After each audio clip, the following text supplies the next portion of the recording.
కొన్ని అంశాలు మనకి పరీక్షకి ఇంపార్టెంట్ వచ్చిన అంశాలు టీఎస్పీఎస్సీ గ్రూప్ 1 సిలబస్లో చాలా ముఖ్యమైన అంశాలు సంబంధించిన పుస్తకాలు ఉన్నాయి. వాటి మీద Telangana department of language and culture director మామిడి హరికృష్ణ గారిని అడిగి తెలుసుకుందాం. స్టార్ట్ చేద్దాం. సార్ నమస్తే అండి. నమస్తే బాలలత గారు.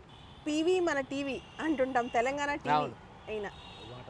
సార్ తెలంగాణ నుంచి ఇంత గొప్ప లీడర్ చాలా అరుదుగా పుడతారు. అవును. రీసెంట్గా భారత ప్రభుత్వం ఈయనకి భారత రత్న కూడా ఇచ్చింది. దాంతోపాటు చాలామంది నేటి యువతకు తెలియని విషయం ఏంటంటే అందరూ పీవీ గారు రాజకీయవేత్త, పెద్ద తత్వవేత్త అన్నీ అనుకుంటారు, కానీ ఆయన గొప్ప కవి. అవును. 1000 పడగలు అనే పుస్తకాన్ని విశ్వనాథ్ సత్యనారాయణ గారు రాసిన పుస్తకాన్ని సహస్రఫణ్ అని చెప్పి హిందీలోకి అనువదించారు. జ్ఞాన్పీఠ్ అవార్డు కూడా, కేంద్ర సాహిత్య అకాడమీ అవార్డు కూడా ఈయనకు వచ్చింది. సో పీవీ గారి గురించి, ఆయన రచనల గురించి ప్రశ్నలు వచ్చే అవకాశం ఉంది సార్. పీవీ గారు చాలా మంచి పుస్తకాలు కూడా రాశారు. మీరు కొన్ని బుక్స్ ఇక్కడ పబ్లిష్ కూడా చేశారు పీవీ నరసింహారావు గారి గురించి.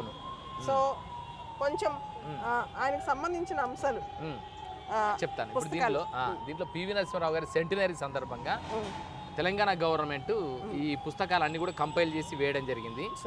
సో దాంట్లో ఆయన మంచి కథకుడు, యాక్చువల్గా ఆయన మంచి రచయిత, మంచి కవి. కాకతీయ పత్రిక అని ఆయన ఉన్నప్పుడు, ఆయన యంగ్ ఏజ్లో ఉన్నప్పుడు ఆ కాకతీయ పత్రికకి కవితలు కూడా రాశాడు, మంచి కథలు రాశాడు. ఆ కథల్లో ఒక అద్భుతమైన కథ ఏంటంటే గొల్ల రామవ్వ కథ. రవీంద్ర భారతిలో చాలా రెగ్యులర్ గా నాటకం వేస్తుంటారు. నాటకం వేస్తాం, రవీంద్ర భారతిలో వేసాము, వివిధ వేదికల మీద వేసాము. మొన్న జాతీయ స్థాయి వేదికల మీద కూడా అది వేయడం జరిగింది. మొన్న భారతరత్న అవార్డు వచ్చిన సందర్భంగా గొల్లరామవ్వ కథ, అది కథని నాటకీకరించాం. సో ఏంటంటే గొల్లరామవ్వ కథ నైజాముల కాలం నాటి కథ. ఆ కథతో పాటు 8 కథలు రాశాడు ఆయన. ఆ 8 కథల్లోని కథలను ఇంగ్లీష్లో ట్రాన్స్లేట్ చేసి the granny and other stories అనే పేరుతో మనం పుస్తకాలుగా వేయడం జరిగింది. సో ఇది పివి నరసింహారావు గారి సెంటినరీ సందర్భంగా, శత జయంతి ఉత్సవాల సందర్భంగా ఈ పుస్తకాలన్నీ వేశాం.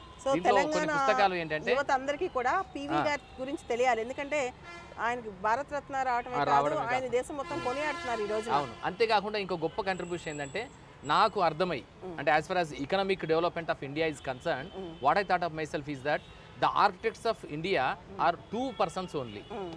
One is Jawaharlal Nehru and the other one is PV Narasimha Rao. ఎందుకంటే మిగతా వాళ్ళందరూ కూడా వాటిని కొనసాగించిన వాళ్ళే. ఈవెన్ ఇందిరాగాంధీ గారు 76th అమెండ్మెంట్ ద్వారా కానీ ప్రివీ పర్సెస్ రద్దు చేయడం కానీ, తర్వాత బ్యాంకుల జాతీయకరణ కానీ, సో ఇలాంటి వాటి ద్వారా ఒక రివల్యూషన్ తీసుకొచ్చినప్పటికీ అవన్నీ దాదాపు కొనసాగింపులే. ఏవైతే జవహర్లాల్ నెహ్రూ గారు ఏర్పాటు చేశారో వాటన్నిటి కొనసాగింపులే. కానీ పివి నరసింహారావు గారు వచ్చిన తర్వాత ఎల్పిజీస్ వచ్చాయి. అంటే లిబరలైజేషన్, ప్రైవేటైజేషన్, గ్లోబలైజేషన్ వచ్చేసి మొత్తం అంతర్జాతీయంగా విదేశీ పెట్టుబడులు, వ్యవస్థలు ఇవన్నీ రావడం, భారతదేశ యొక్క పొటెన్షియాలిటీ పెరగడం.